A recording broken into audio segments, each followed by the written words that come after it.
In this video, I will teach you how to add disclaimer in HubSpot emails. So in order to do that, you first need to log in into your HubSpot and open the email that you want to edit.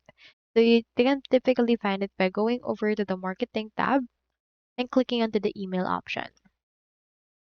Once you're in there, you can find all of the emails that you have available.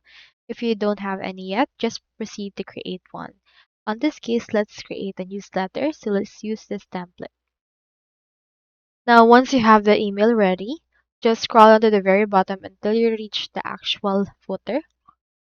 Here it is right here. Now, onto this case, just need to add a disclaimer text. You can insert it by inserting a text module. So let's proceed to add it right there.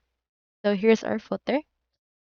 So here's our text module. So just drag it right here in order to add it. So just wait for this and it will be added, and you can just edit the text right here and then insert your disclaimer, adjust the font size, and keep it readable but subtle. So that's all there is today, and if you haven't signed up for HubSpot yet, make sure to use your affiliate links given in the video description. Thanks for watching, and I will see you in my next video.